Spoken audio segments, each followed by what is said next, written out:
नमस्कार, मैं जितेंद्र कुमार और आप देख रहे हैं सच का सामना न्यूज़ चैनल। अभी मैं रोहतास जिला के सासाराम आम आदमी पार्टी के कार्यालय में हूं और आज मैं बहुत से विषयों पे बात करने के प्रयास करूंगा, क्योंकि हमारे साथ तेज प्रताप जी हैं जो बिहार के सचिव भी हैं। जाहिर सी बात है कि महासचिव होने के बाद लंबा चौड़ा आपका जो है मैं देख रहा हूँ कि दौरा भी हो रहा है। जिस हिसाब से 5 राज्यों का जो है चुनाव हुआ और फिर अगला देखा जा रहा है कि लगभग 27 में भी 6 राज्यों का चुनाव है। पहले तो आपका बहुत बहुत स्वागत है। बहुत बहुत धन्यवाद आपको और आपके चैनल के माध्यम से सारे देखने वाले सुनने वालों को हमारे तरफ से बहुत बहुत धन्यवाद। क्या कहेंगे जो जिस हिसाब से अगर हम बात करें सासाराम आपका जो कार्यालय है, सासाराम यानी कि रोहतास जिला की बात जब आती है तो कहीं ना कहीं ऐतिहासिक नगरी है, लेकिन जिस हिसाब से अभी आपका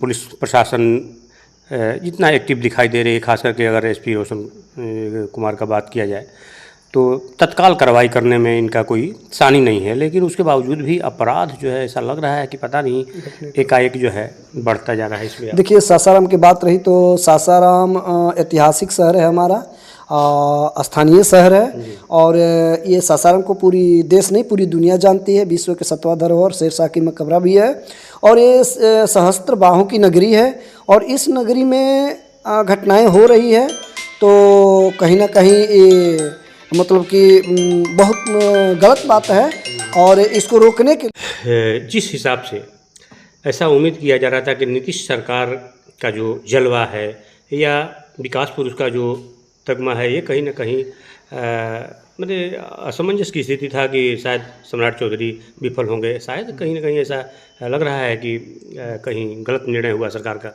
नहीं, सबसे पहले तो सम्राट चौधरी को विशेष धन्यवाद। सीएम साहब हैं और सीएम साहब को बहुत बहुत बधाई देंगे कि जिस तरह जनादेश आपको जनता दी हो या पार्टी दी हो, उसके लिए बहुत बहुत धन्यवाद। दूसरी तरफ हम एक सलाह नहीं कहेंगे, एक मतलब अपने आंतरिक इच्छा कहेंगे कि ये आपसे उम्मीद करेंगे कि जिस तरह बिहार के लोग जनादेश दिए हैं तो आप एक अच्छे लीडर की तरह, अच्छे सीएम की तरह काम करें, न कि इस पूरे बिहार को जाति धर्म संप्रदाय रंग में बांटे।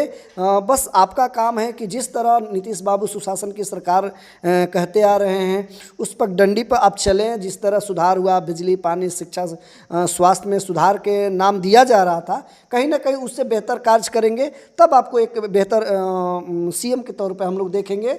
और जिस तरह की आप भाषा के अभी प्रयोग कर रहे हैं वो कहीं ना कहीं लोकतंत्र के लिए बहुत हानिकारक है। जनता के बीच में मतलब दूरियां खाइयां बढ़ेगी। आपका तो मान लीजिए कि पीला वाला गमछा है, हरा वाला गमछा से ऐसा लग रहा है कि कहीं ना कहीं डर हो रहा है। हरा वाला गमछा ये तो उनके मानसिक स्थिति सही नहीं हम कहेंगे, क्योंकि हरा रंग उनको भी पता है कि हरा रंग हरियाली के प्रतीक है। हरा गमछी हमारे पाग पर रहती है, हम पाग बांध के डीएम साहिबा के मीटिंग में भी जाते हैं, क्योंकि हम किसान के हमारे कंधे पर बहुत सारी स्टेट की जिम्मेदारियां हैं। हम किसान महासंघ के किसान में भी प्रदेश में हम हैं, तो हरा रंग हम लोग बांधते हैं। हरा रंग मैंने इतना आपको सोचना चाहिए कि हरा किस रंग पर मैं बोल रहा हूँ, रंग के यहाँ बात ही नहीं करना चाहिए कि हरा गमछी से पहचाने। तब तो हम हरा लेके कोई जाएगा, किसी को पकड़ लेंगे, कोई कुछ करेंगे, इसमें इसका कोई जगह नहीं है। राजनीति में रंग का कोई जगह नहीं है। आखिर क्यों ऐसा वाकया उन्होंने क्यों अपने जुबान से निकाला, जो खास करके नीतीश कुमार के बाद उनका जो है जगह आया है, तो ऐसे में जो है आखिर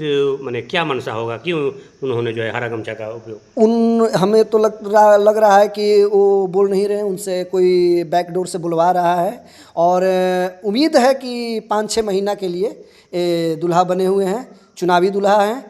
स्वतः हट जाएंगे, नहीं तो इनको हटा दिया जाएगा। ये लग रहा है जिस तरह का भी इनका रेशियो चल रहा है, जिस तरह के बाणी बोल रहे हैं, मुद्दा पर कोई बात ही नहीं है कि बिहार को कहाँ ले जाना है। बिहार को हम इंफ्रास्ट्रक्चर हो, फैक्ट्रियाँ हो, रोजगार हो, इस पर इनको दिन ब दिन बात करना चाहिए। अभी तो हालांकि बहुत कम, अब जल्दीबाजी इसको कहेंगे कि मैंने अभी बहुत कम समय हुआ इनका जो है शपथ ग्रहण किए हुए, लेकिन जिस हिसाब से रोहतास जिला से लेकर के या पटना तक क्राइम का ऐसा लग रहा है कि जो असामाजिक तत्व हैं या जो उस तरह से गंदे लोग हैं, वो कहीं ना कहीं उनमें पुलिस प्रशासन का भय बिल्कुल हट गया है। बिल्कुल भय है ही नहीं। कहीं मार दिया जा रहा है, कोई कुछ किया, कहीं बच्चियों को रेप किया जा रहा है। एक महीने में तकरीबन 6,000 कुछ बच्चियां नापाता हो जा रही है, रेप हो जा रही है, रेपिस्ट घूम रहे हैं, मर्डरर घूम रहे हैं। इसमें कोई डर ही नहीं है। आप रात को ही देखें कि गोली मार दी गई, कहीं मर्डर किया जा रहा है, कोई प्रशासन से कोई डर नहीं है। जिस तरह लॉ एंड ऑर्डर के वो दुहाई दे रहे थे नीतीश बाबू भी,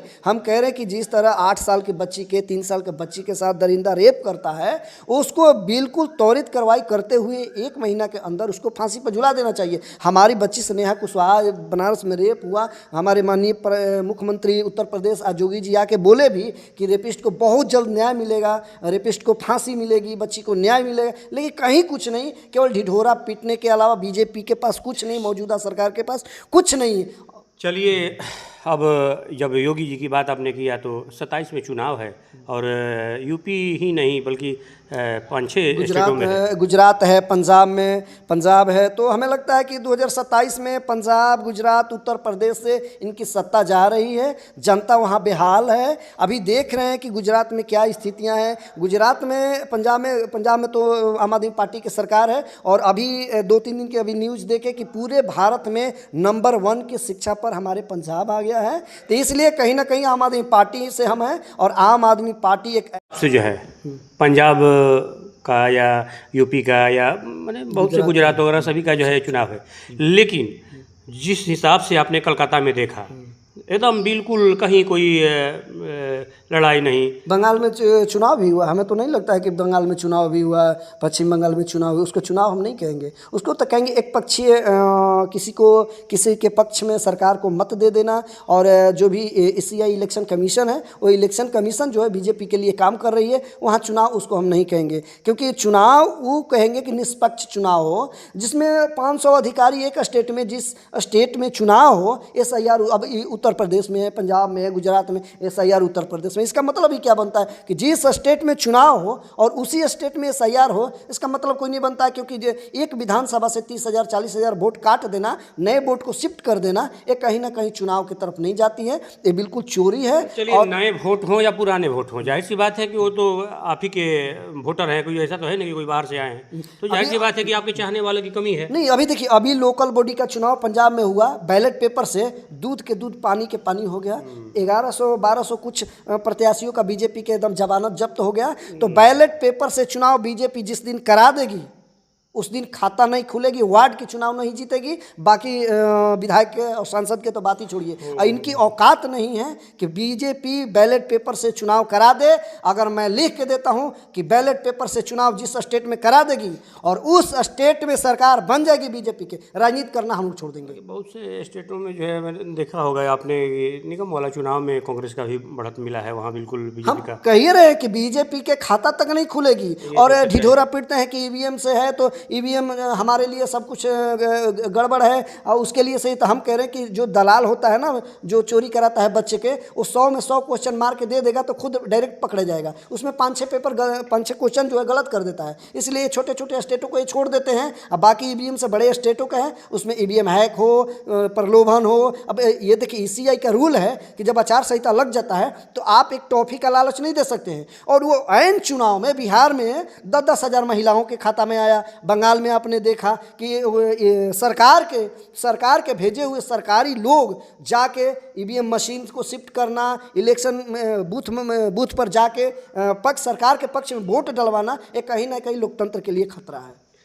इसमें अगर बात किया जाए, अभी हाल के जो न्यायालय का बयान आया था, अरविंद केजरीवाल जी को क्लीन चिट मिला था जो भ्रष्टाचार के लगे थे। देखिए, पूरे देश में एक लौता ऐसा पार्टी है आम आदमी पार्टी, जिसमें 74% शिक्षित हैं और इसके सारे नेता क्लीन है, पढ़े लिखे, शिक्षित है, ईमानदार है। ये हम नहीं कह रहे हैं, ये कोर्ट ने साबित किया। जिस तरह बीजेपी ने साजिश रच के हमारे सारे शीर्ष लीडर्स को जेल में भेजने का काम किया, तो कोर्ट ने ही, न्यायालय ने साबित दे दिया सर्टिफिकेट कि अरविंद केजरीवाल जी और उनकी पूरी टीम एकदम स्वच्छ है, ईमानदार है, ईमानदारी के, क्योंकि साजिश के तहत दिल्ली में, नहीं तो दिल्ली में आज चुनाव करा ले, दिल्ली में दिल्ली के चुनाव आज रेखा गुप्ता जी सीएम छोड़ के कुर्सी के और भाग जाएंगे, बीजेपी वहां से क्लीन चिट हो जाएगा, साफ आम आदमी पार्टी का फिर पुनः सरकार बन जाएगी। एक सबसे बड़ा मुद्दा है जो आजकल काफ़ी चर्चाओं में है, और ख़ास करके जो मोदी जी के, या ये कहें कि जो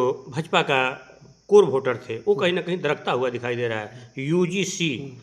तो इसमें आप कैसे देखते हैं इसको, आखिर क्या? देखिए, यूजीसी हो या कोई ऐसा बिल नहीं लाना चाहिए या कोई भी ऐसा काम नहीं करना चाहिए जिसके जनता में आपस में मतभेद हो। ठीक है, यूजीसी आपको लाना था, आप सत्ता में हैं, फिर आप लाते नहीं, लाए तो उसको लागू करें। ठीक है, क्योंकि एक तरफ अगर लागू कीजिएगा तो सारे दूसरे तरफ के वोट बैंक को आपको खरक जाएगी, इसलिए डर दोनों तरफ के बीच में ला के और लड़ाने का काम किए, नीचे ऊपर। और इनके काम ही शुरू से ही इनकी काम है लड़ाना, मंदिर मस्जिद, हिंदू मुस्लिम, इनका तो काम ही है। क्योंकि अगर ये नहीं करेंगे हिंदू मुस्लिम मंदिर मस्जिद, तो इनके पास वोट है क्या? क्योंकि शुरू से इन्होंने झूठ बोला है कि 14 में आए थे, 14 में आते ही बोले कि 2 करोड़ रोजगार देंगे, 15 लाख सबके खाते में देंगे, हवाई चप्पल वाले हवाई जहाज में, ये तो कुछ किए नहीं, इसलिए झूठ का पुलिंदा है, बेचने का काम देश को। अब बिल्कुल आप देखिए, ये बहुत सारे, ये तो 1-2 चैनल छोड़ के बाकी सारी गोदी मीडिया है, मीडिया बिकी हुई है। आप लोग जैसा एक लोकतंत्र में हैं कि आप लोग आवाज़ दिखाते नहीं, तो सारे बिकी हुई हैं। क्योंकि जो चीज़ें पर बात होना चाहिए, रोजगार पर, स्टूडेंट पर, इस सब पर बात होना चाहिए, तो अब प्रधानमंत्री हमारे मेलोडी, फलान ढिमका, सिंदूर, मंदिर मस्जिद, कोई मुद्दा नहीं है। मुद्दा है कि पूरे देश में अमन चैन हो, रोजगार हो, जनता खुश रहे। ये राजनीति का मतलब ये है, शिक्षा, स्वास्थ्य, इस पे बात होना चाहिए, यही बात है। और बाकी जनता क्या है, ये जनता 27 में बहुत सारे स्टेट के चुनाव है, जनता जवाब दे देगी बीजेपी को। अंत में क्या कहना चाहेंगे अपने रोहतास जिला वासियों के लिए, चूँकि अभी मैं देख रहा हूँ कि कहीं ना कहीं हाँ, अंत में तो यही कह रहे हैं कि जिला प्रशासन, डीएम साहिबा हो, एसपी साहब हैं, ये काम बहुत अच्छे कर रहे हैं, और इतने अच्छे तरीके से काम करने के लिए इनको बहुत बहुत धन्यवाद। और जो मेडल मिला है, जो लिस्ट में नाम आई है डीएम साहिबा को, हमने बधाई भी दिया उसी दिन, तो इसके लिए बहुत बहुत बधाई। और प्रशासन सख्त कार्रवाई करे कि जो भी दोषी हो उसको बहुत सख्त से सख्त कार्रवाई हो, ताकि आगे से हमारा जिला हो, देश हो, राज्य हो, अमन चैन की ज़िंदगी जिए। जैसा कि आपने देखा, आम आदमी पार्टी के प्रदेश सचिव तेज प्रताप जी थे, जो कि मैं देखता हूं कि देश भर में अपनी जो है उपस्थिति दर्ज कराते हैं, खास करके चुनाव के समय में काफ़ी देश में सभी जगह मेहनत करते हैं। लेकिन एक बात जो ज़रूर देखने को मिल रहा है कि कहीं ना कहीं ये तो नेताजी हैं, आम लोगों में भी एनडीए के प्रति, या यूँ कहें कि बीजेपी के प्रति लोगों में रुझान कम सा होने लगा है। चूँकि जिस हिसाब से स्मार्ट गांव की बात हो रही थी, स्मार्ट शहर की बात हो रही थी, या 2 करोड़ नौकरी की बात हो रही थी, ये कहीं ना कहीं सरकार का इसमें फेल्यूर दिख रहा है। और जाहिर सी बात है कि अब 27 में जो चुनाव है, योगी मॉडल का जो है परीक्षा भी है। इसमें तमाम खबरों को देखने के लिए जुड़े रहे हमारे चैनल से। सच का सामना से मैं जितेंद्र कुमार, धन्यवाद।